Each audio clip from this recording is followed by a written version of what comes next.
복음 속에서도 하나님을 예배하는 본분을 잃지 않고 신령과 진정으로 예배하기 위해서 하나님의 전으로 나온 여러분들 축복합니다.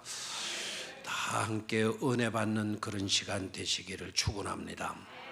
좌우에 계신 분들과 다정하게 사랑합니다. 존경합니다. 은혜 받으시기 바랍니다. 인사들 나누시기를 바랍니다.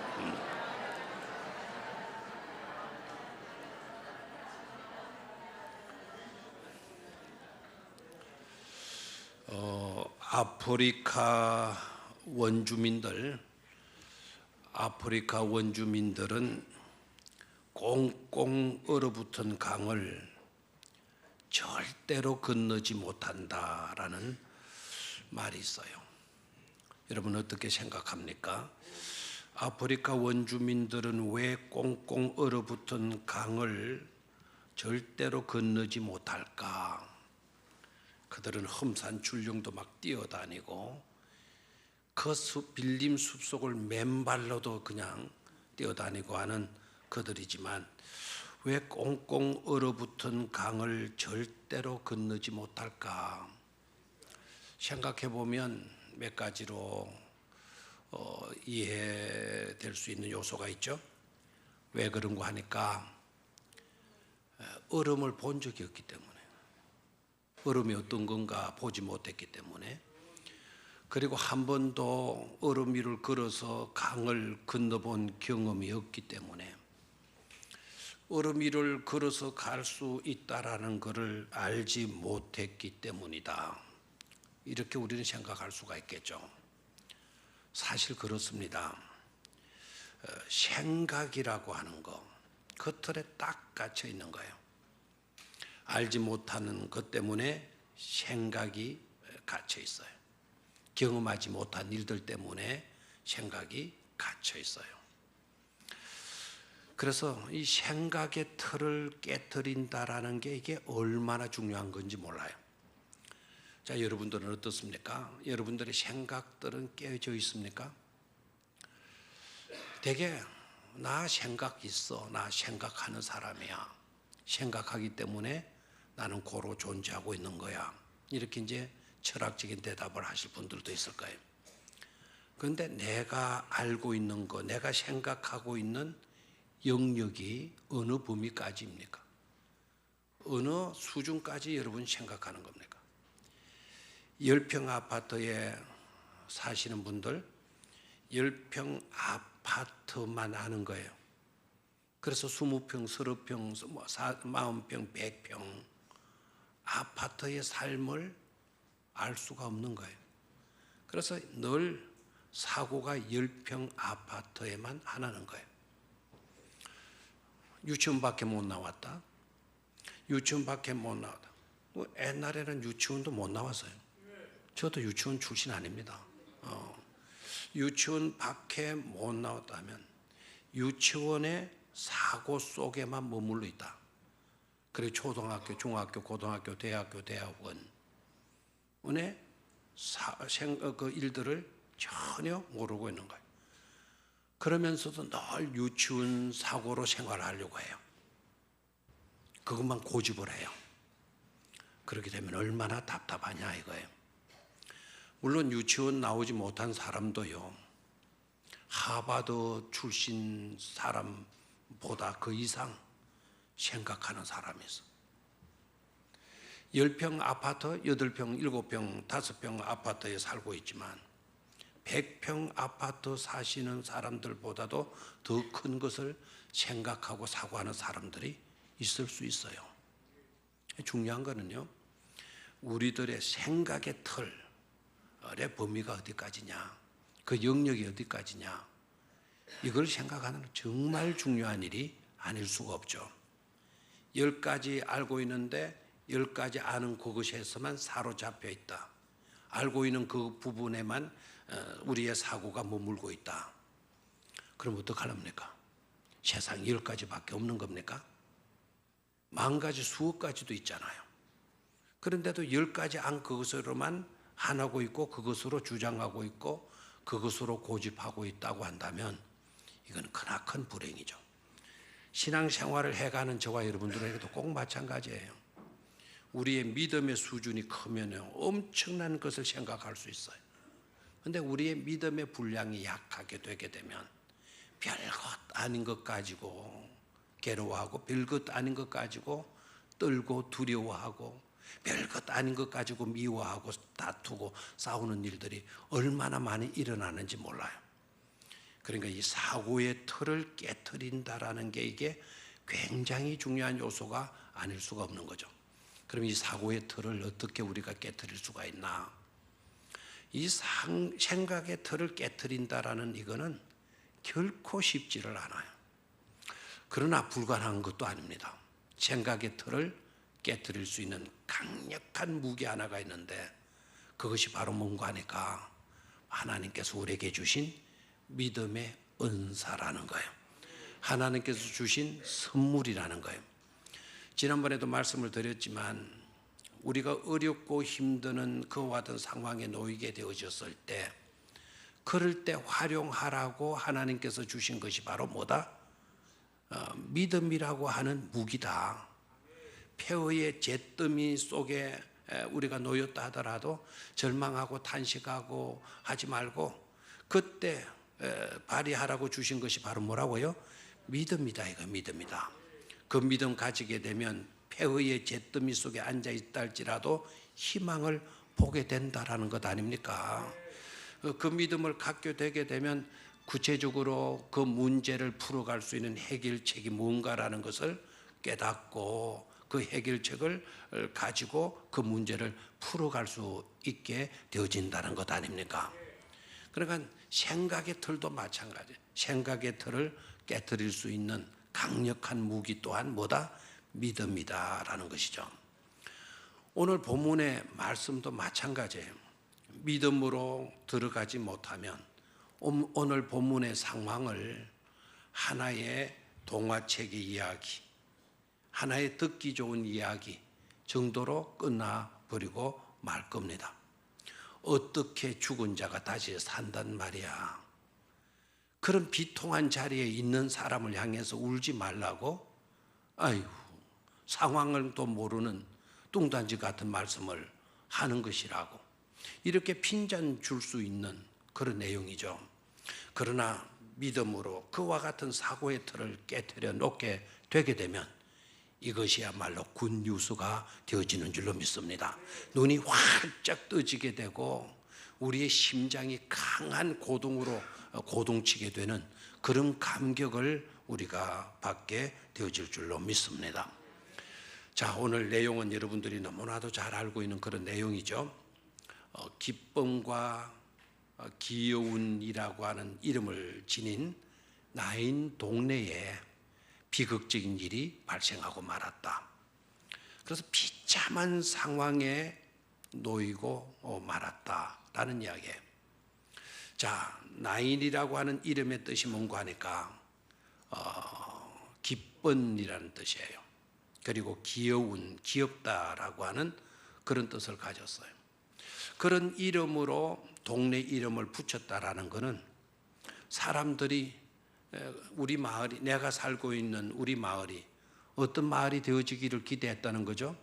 기쁜 마음, 마을, 살기 좋은 동네, 행복한 동네가 되기를 바래가지고 나인이라고 하는 이름을 붙인 것 아니겠어요? 그런데 이름은 굉장히 좋은데, 그런데 실제적으로 오늘 그 현장 속으로 들어가서 보게 되니까 그 마을에는 가부가 있었고, 불쌍한 가부가 있었고, 그 가부에게는 독자, 외아들, 아들이 있었고, 그런데 그 외아들이 어떻게 되어졌다라고요? 죽었다라는 거예요. 죽어서 장례를 치르고 있는 현장인 것을 보게 돼요. 여기서 우리가 뭘 깨달을 수 있습니까? 원함은 우리에게 있어요. 행복해지기를 바라는 원함, 기쁜 삶이 되어지기를 바라는 그와 같은 바람 우리에게 있어요. 그런데 문제는 바로 뭡니까? 뜻함이 있고 원함이 있고 바람이 있다 할지라도 그것을 이룰 수 있는 능력은 우리에게 있다 없다? 없다라는 거예요. 찾아오는 비극, 찾아오는 슬픔을 막을 수 있는 힘은 우리에게 없더라라는 거예요. 솔직히 우리가 그것을 인정할 수 있어야 된다라는 거예요. 그걸 겸손해져야 돼요. 여러분들도 바라는 것이 있죠. 뜻하는 바가 있죠. 기대하는 희망 같은 것이 있잖아요. 그런데 바람이 있고 뜻함이 있고 소원하는 바가 있다 할지라도 그것을 솔직히 이룰 수 있는 능력은 여러분에게 있어요, 없어요? 없어요. 그것을 솔직히 인정하셔야 돼요. 그래야 믿음의 세계로 들어갈 수가 있는 거예요. 자, 뜻함은 있으나 성취할 수 있는 힘은 우리에게 없다. 그러니 어떠해야 되나? 그래서 예수님이 오셔야 된다라는 거예요. 기쁨의 희망을 가지고 기쁨이라고 하는 이름을 붙여놓았지만 비극적인 슬픔의 일이 닥치고 말았어요. 그 오는 비극을 막을 수가 없었던 거예요. 바람은 있으나 원했던 것을 이룰 수 있는 능력은 그들에게 없었어요. 그래서 어떻게 되었나? 그것으로 끝장 나버리고 말았다면 삶 자체가 불행인 것이죠. 그렇죠? 그런데 바로 그곳에 누가 가시죠? 예수 그리스도가 그 마을로 들어가셔요. 저는 생각해 봤어요. 우리 주님이 그 마을로 들어가셨는데 뭐 때문에 들어가셨나? 그런 일이 있을 줄 알고 누군가가 예수님을 초청하셨기 때문인가? 초청받아서 들어가신 것인가? 아니면 우리 주님께서 공생애 33년 공생애 3년 일반 개인 삶 30년 33년밖에 못 사실 걸 알고 그러니까 부지런히 각 마을마다 다니면서 전국 순회하신 건가? 전국 관광하신 건가? 아니면 우연히 그 마을을 지나가시다가 들리시게 된 것인가? 우연인가? 여러 가지로 생각해 볼 수가 있겠죠. 그런데 우리 주님께서 초청받아 가신 것도 아니죠. 그렇죠? 여행차 들리신 것도 아니죠. 그냥 우연히 어쩌다가 그 마을을 방문했었는데 장례 행렬을 만나게 되었다. 그것도 아니죠. 저는 이렇게 생각이 되어졌어요. 우리 주님의 오늘 일정표 가운데 나인 동네를 방문할 계획을 우리 주님께서 미리부터 세워 놓으셨던 것이 아닌가라는 겁니다. 우리 주님이 오늘 일정표 가운데 오늘 나인성을 방문한다. 나인성을 방문해야 될 이유는 우리 주님은 아셨다라는 거예요. 그곳에 비통에 빠져 있는 여인이 있고 창창 살아야 될 나이에 죽어버린 그 청년이 있고, 그래서 기쁨이라는 동네에 완전히 비극과 슬픔으로 가득 차 있는 그 동네를 바꿔놓기 위해서 우리 주님은 나인 마을을 들리신 것이다라는 거예요. 주님의 일정표 속에 들어있는 그 동네, 주님의 일정표 속에 들어있는 우리의 삶이라고 한다면 얼마든지 우리는 희망을 가질 수 있는 줄로 믿습니다. 놀랍게도 하나님은 하나님의 계획표 속에, 하나님의 일정표 속에, 하나님의 스케줄 속에 저와 여러분들을 포함시켜 놓고 계시는 것임을 깨닫기를 축원합니다. 자, 그러면 우리 주님께서 나인에 가신 이유와 목적이 어디에 있었나? 세 가지로 말씀을 드릴 건데, 잘 아는 내용 말씀이지만은 새롭게 이 말씀이 도전적으로 우리 모두에게 닿게 되기를 축원합니다. 자, 나인으로 가신 우리 주님의 첫 번째 목적이 어디에 있었나? 죽음의 행렬을 멈추게 하시기 위해서다라는 거예요. 한번 따라하십시오. 죽음의 행렬을 멈추게 하셨다. 무덤으로 나아가는 행렬을 뭐하게 하셨다? 스탑. 축복으로 나아가는 행렬을 스탑 아닙니다. 출세의 길로 나아가는 길을 스탑한 게 아닙니다. 어디로 나아가는 길? 무덤으로 나아가는 그 행진을 우리 주님께서 뭐하게 하셨다? 멈추게 하셨다라는 거예요. 왜 무덤으로 갑니까? 왜 무덤으로 가요? 죽었으니까 가는 거예요. 그래서 죽음만큼 잔인한 것은 없어요. 죽음만큼 모든 관계를 단절시켜 놔요. 부모와 자식 간의 관계를 누가 끊을 수 있어요? 그런데 죽음은 끊어요. 형제 간의 우애를 누가 끊어놓을 수 있어요? 죽음은 끊어놓게 되는 거예요. 모든 이웃과의 관계, 모든 인간 사이의 관계를 끊어놓는 잔인한 것이 바로 뭔가 하니까 죽음이라는 거예요. 죽음. 그리고 죽음만큼 냉혹한 것도 없죠. 그렇죠? 얼음보다도 더 차디찬 것이 죽음이에요. 그럼 오늘 여러분, 죽음도 괜찮은데 오늘 같은 날은 이러실 분도 있을 것 같아요. 오늘 이 더위에 시원한 얼음 냉수 얼마나 좋습니까? 그런데 죽음은 그런 의미의 냉정함이 아니죠. 그렇죠? 부모가, 어머니가 그렇게 목나와 아들의 이름을 불러도 자식 놈은, 죽은 사람은 단 한마디 반응이 없어요. 눈썹 하나라도 조금 움직이면 희망이 있겠는데 눈썹 하나도 움직이질 않아요. 그렇게 야박하고 그렇게 냉혹한 것이 바로 죽음이지 않습니까? 죽고 나면 별 수 없어요. 어머니라도 보내야 돼요. 살아가는 아들이라도 떠나 보내야 돼요. 그래서 어머님이 품을 떠나게 되고 정든 집을 떠나게 되고 이 골목 저 골목을 뛰다니던 그 마을도 떠날 수밖에 없는 거예요. 그래서 성 밖으로 나아갈 수밖에 없는 것이죠. 그런데 바로 그런 마을에 누가 찾아가셔요? 주님이 찾아가 주셔요. 은혜인 줄로 믿습니다.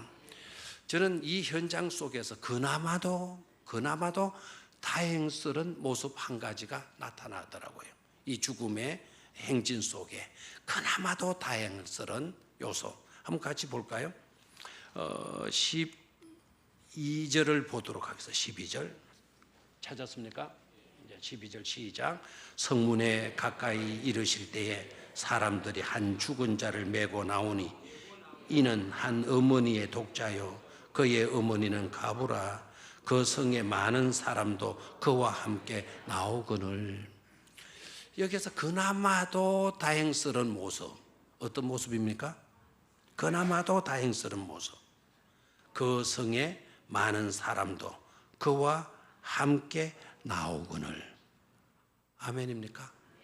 그 슬픔의 현장, 그 비애의 그 현장에 그나마도 다행스러운 모습이 바로 뭔가 하니까 무관심하지 않고 있는 동네 사람들, 한 가정에 불어닥친 그 비극적인 일에 무관심하지 않고 있는 누구를 보게 돼요? 동네 사람을 보게 돼요. 슬퍼할 때 함께 해주고 있죠. 괴로울 때 함께 해주고 있죠. 어려울 때 함께 하고 있죠. 힘들 때 함께 해주고 있는 동네 사람들. 한두 사람만이 아니다. 많은 사람도 그와 함께 나오거늘. 아멘입니까? 이것이 그나마도 그 현장 가운데서 우리가 발견하게 되는 희망이 아닐 수가 없는 것이죠. 점점 세상은 냉혹해져 가잖아요. 죽음의 세계를 방불할 정도로 살아있으나 정말 개인주의 팽배 때문에 이웃이 없고 너가 없는 그런 현실이 되어져 가고 있잖아요.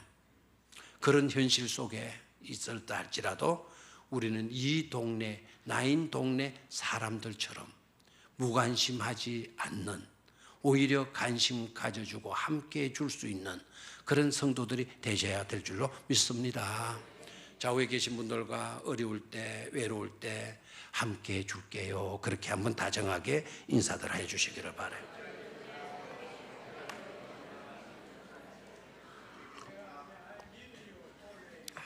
오늘같이 무더울 때도 함께 해줄게요. 시작. 오늘 같은 날은 사실 싫죠. 이 무드득한데 옆에 또 같이 누가 있어줘 봐요. 그래도 함께 해주는 것이 아름다운 요소인 줄로 믿습니다. 그런데 아셔야 합니다. 함께 해주면 다 되냐? 관심 기울여 주면 다 되냐? 안 해요. 우리가 할 수 있는 것은 그것이 전부예요. 그 이상 어떻게 해줄 수 있는 건 없어요. 무덤으로 향하는 행렬을 우리가 멈출 수 있나요? 죽은 자를 우리가 다시 일으킬 수 있습니까? 자식 잃은 슬픔에 놓인 어머니의 그 마음, 우리가 어떤 언어를 사용해서 그 슬픔의 마음을 위로해 줄 수 있겠나요? 우리가 할 수 있는 것은 그것밖에 없어요. 그래서 필요한 것이 바로 뭡니까?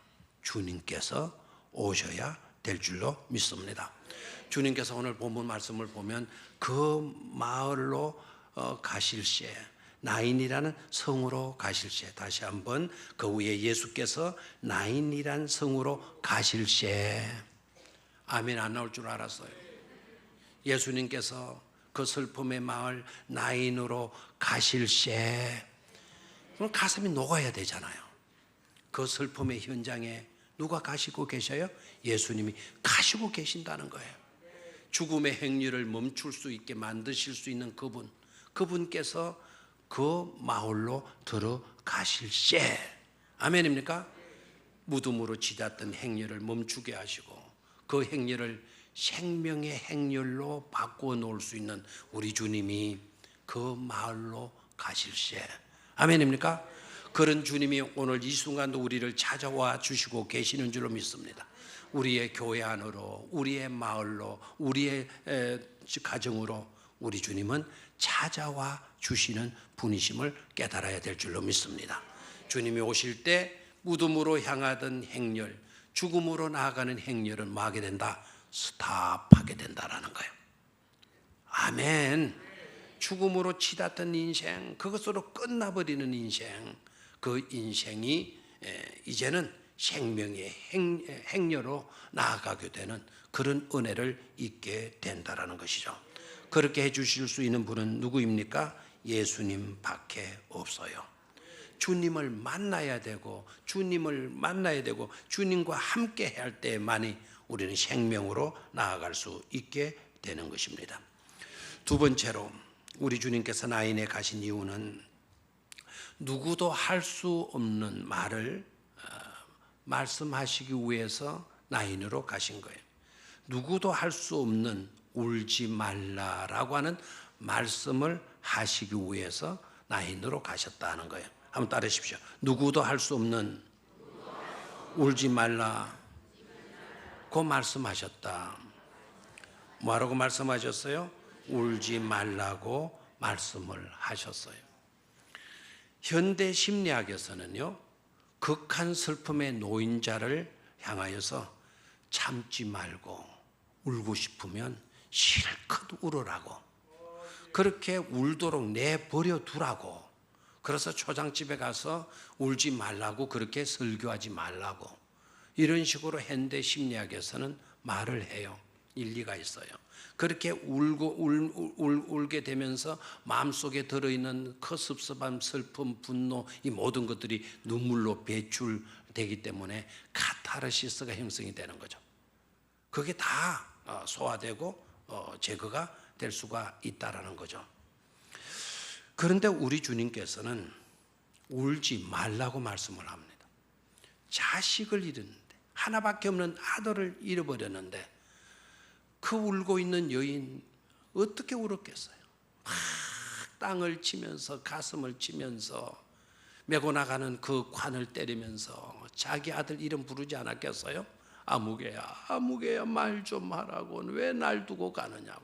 가지 말라고, 가지 막 목 놓아 울었지 않겠어요?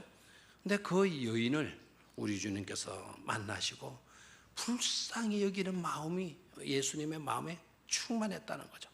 그래 그 여인을 향하여서 울지 말라 이렇게 말씀을 하셔요. 누가 감히 그 자리에서 그렇게 말씀을 하시겠어요? 이렇게 말씀을 드리면 아닌데요 목사님, 저도 그렇게 말하는데요. 가서 슬픔을 당한 사람에게 울지 말라고 저도 수없이 말을 했는데요. 세월이 약이라고 그렇게 말을 했는데요. 그리고 어깨를 두드려 주었는데요. 그건 아셔야 합니다. 우리 주님께서 울지 말라고 하신 것과 우리가 말하는 울지 말라라고 하는 말은 내용상, 성질상, 성격상 일치되는 게 아니에요. 맞지 않아요. 우리가 울지 말라 했을 때 그 울지 말라라고 하는 말은 그냥 위로 차원의 말이었죠. 울어봤자 무슨 소용이 있냐. 네가 운다고 돌아오냐? 돌아올 것 같으면 울어야지. 운다고 무슨 소용이 있냐?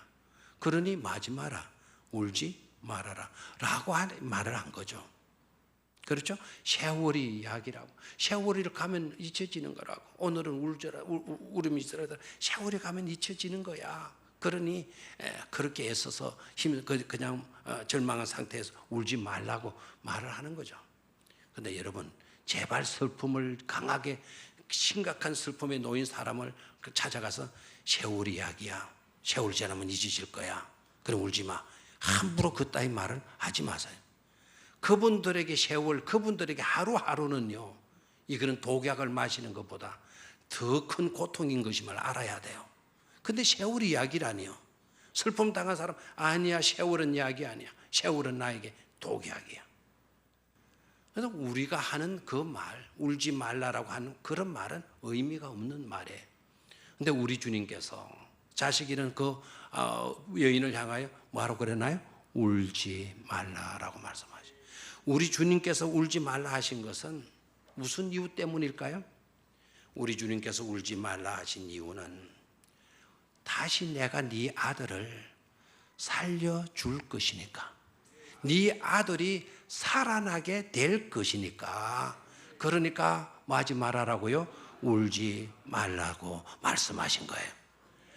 우리들에게는 죽음이 심각한 문제일 수 있어도 예수님에게는 죽음이 심각하다, 심각하지 않다, 아무것도 아닌 거예요.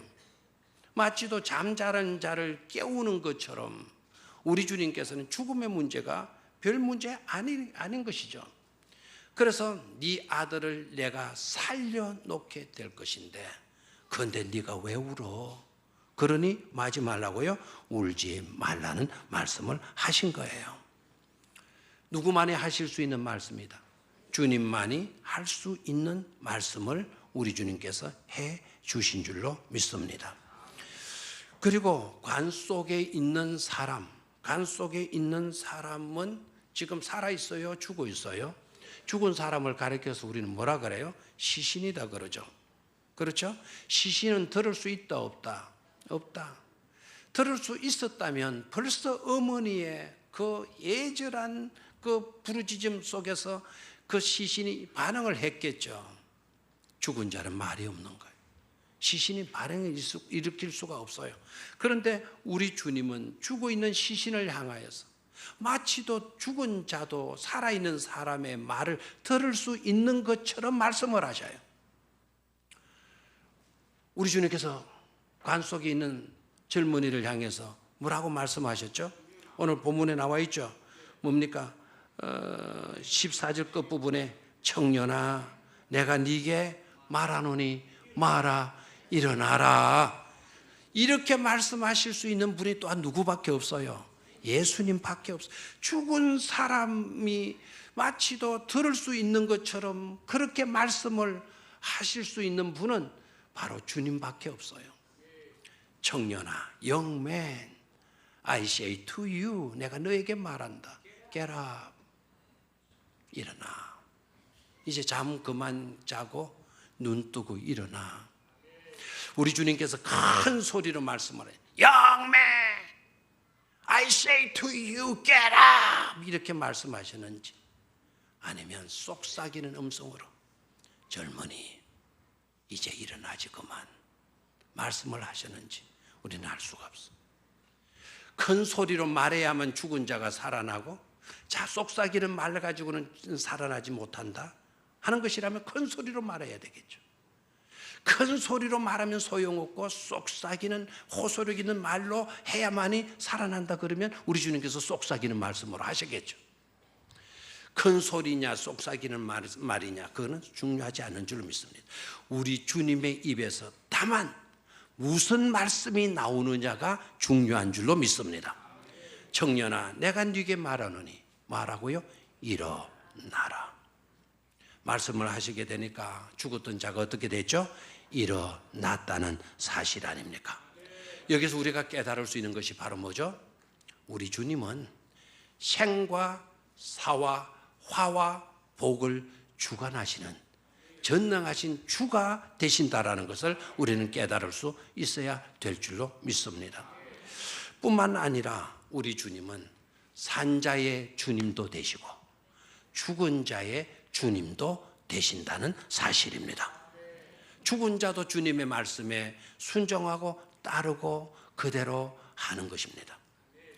그런 주님을 우리가 만나게 되었고, 그런 주님이 우리 마을에 오시고, 그런 주님과 그런 주님의 음성을 들을 수 있다라고 하는 이것은 크나큰 축복이 아닐 수가 없는 줄로 믿습니다. 그런 은혜를 놓치지 않게 되기를 주의 이름으로 축원합니다. 마지막 세 번째로 우리 주님께서 나인으로 가신 이유는 되돌려 주시기 위해서였다라는 거. 한번 따라하시죠. 되돌려 주시기 위해서였다. 죽음에게 빼앗겼던 생명, 죽음이 빼앗아갔던 그 생명을, 죽음으로부터 빼앗아서 그 생명을 되돌려 주시기 위해서 우리 주님께서 어디에 가셨다? 나인에 가셨다. 아멘입니까? 그 슬픔의 동네로 찾아가 주신 것이죠. 그런데 여러분, 오늘 본문의 사건을 접하면서 제대로 좀 여러분들이 읽으셨다면 아마 틀림없이 궁금한 점이 있으리라 봐요. 그 궁금한 점이 뭔가 하니까 가부의 외아들이 죽었다 그랬는데 그 외아들이 왜 죽었냐? 성경을 보게 되면 젊은이였던 것 같은데, 영면한 것을 보면 청년이었던 것 같은데, 청년의 때에 왜 이 아들이 죽었냐? 그런데 왜 또 이 청년의 이름이 나오지 않냐? 또 이 청년의 어머니 가부가 가부라는 말까지는 했는데, 그런데 왜 가부의 이름은 밝히지를 않고 있나? 이런 점이 아마 궁금하게 여겨졌으리라 봐요. 물론 여러분 그 내용을 모르면 지옥 가고 알아야 천국 간다 한 거는 상관이 없어요. 그런데 성경을 읽을 때 좀 구체적으로 읽으면서 그런 궁금증들을 갖게 되게 되면 그 속에 들어있는 의미, 그 속에 들어있는 뜻을 우리가 깨닫게 되면 하나님의 은혜를 남들보다 더 많이 느끼고 소유하고 체험할 수 있게 된다는 사실이에요. 자, 왜 이 청년이 뭐 때문에 죽었는지 성경은 말하지 않고 있나요? 혹시 병들어서 죽은 건가? 어떤 교통사고 같은 것을 당했는가? 사고사였는가? 아니면 급작스럽게 죽는 급사였는가? 심장이 멎었거나 뇌졸중에 걸렸거나 해서 죽은 건가? 거기에는 궁금증이 생길 수밖에 없죠. 그런데 성경은 하나도 대답하지 않고 있어요. 그 이유가 바로 무엇일까요? 그 이유는 이것이죠. 이 사람이 어떻게 죽었는지 그것은 그렇게 중요하지 않다. 병들어 죽었건 사고로 죽었건 급사했건 그것은 하나도 중요한 게 없다. 아무런 문제가 되지 않는다. 왜요? 병들어서 죽었으면 고쳐주고 사고로 죽었으면 우리 주님이 못 살려주시는 주님이 아니시니까.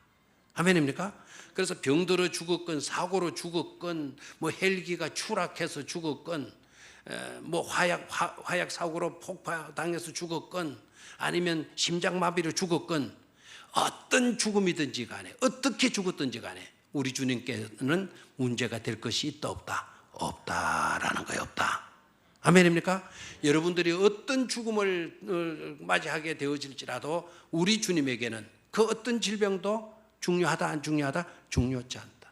나이가 얼마냐, 어떤 질병을 언제부터 알았느냐, 의사들에게는 중요할 수 있어도 우리 주님에게는 그런 것이 중요하다 중요하지 않다? 중요하지 않기 때문이다라는 거예요. 그런데 왜 또 성경은 가부라고 하는 독자라고 하는 것은 밝히면서 왜 이름들은 말하지 않냐? 이름을 밝히게 되면 특정 개인으로 하나게 되어지죠. 이름을 밝히지 않은 것은 그런 일을 당할 수 있는 사람들이 꼭 그 사람만 아니고 우리 모두가 해당될 수 있다라고 하는 그런 메시지를 담고 있기 때문인 줄로 믿습니다. 놀랍게도 하나님은, 우리 주님은 죽은 자를 다시 살려주셔서 빼앗겼던 생명을 그 젊은이 속에 넣어주셨고 그 젊은이는 이제 그 자식을 잃었던 빼앗겼던 어머니 품에 안기게 되고, 그렇죠? 그리고 그 마을 안에는 잃었던 빼앗겼던 기쁨이 찾아오게 되어져서 하나님이 우리를 돌봐주신 거야, 감동이 일어나고 하나님께 영광을 돌리는 축복된 마을로 바뀌어지게 된 줄로 믿습니다. 그런 은혜가 바로 주님으로 말미암아서 이루어진 것이죠. 결론을 맺습니다. 주님은 왜 나인 마을로 가셨나요? 초청받아서 관광차 휴식을 위해서 그냥 우연히, 그게 아니었다라는 거예요. 그런데 뭐 때문에 우리 주님 나인에 가셨나? 한 여인의 고통을 아시고 눈물을 보셨기 때문이다. 한 나인이라는 마을을 진정한 나인이 되게 하시기 위해서였다. 우리 인생을 무덤으로 치닫게 내버려 두시지 않고 참 생명으로 나아갈 수 있도록 우리 주님께서 나인을 방문해 주신 것이다 하는 것입니다. 그 주님이 오늘 저와 여러분들에게, 그 주님이 오늘 우리가 살고 있는 이 동네에, 그 주님이 우리가 몸담고 있는 가정에, 교회에, 이 나라에 찾아오셔야 되고 이미 찾아와 주신 줄로 믿습니다. 오늘 이 말씀이 모두에게 은혜가 되어지기를 주의 이름으로 축원합니다. 자식 잃은 사람, 슬픔을 안고 있는 사람, 내 마음이 칠흑과 같이 어두우고 있는 사람, 그런 사람들도 오늘 이 말씀은 충분히 은혜를 주고도 남을 줄로 믿습니다. 오늘 이 설교를 준비하면서 저는 갈등이 있어서 이거 해야 되나 말아야 되나 했는데, 어떤 갈등이 있어서 왜 어떤 갈등인가 하니까 그런 슬픔을 당하지 아니한 사람들은 이 설교가 귀에 들어오겠나 싶었어요. 그런데 그런 사람도 오늘 이 말씀에는 은혜 받을 수밖에 없겠다라는 결론을 얻었어요. 왜냐? 그런 슬픔을 나는 아직 당한 일이 없다고 한다면, 그런 일을 당하지 않고 지금까지 살아왔다는 것에 대해서 틀림없이 감사, 그 은혜에 대해서 감사하게 되어질 것이기 때문인 줄로 믿습니다. 우리 주님으로 인하여 우리의 삶도 아름답게 가꾸어져 갈 수 있기를 주의 이름으로 축원합니다. 무덤으로 향하지 말고 참 생명으로 나아갈 수 있는 축복된 성도들이 되시기를 주의 이름으로 축원합니다. 하나님 아버지,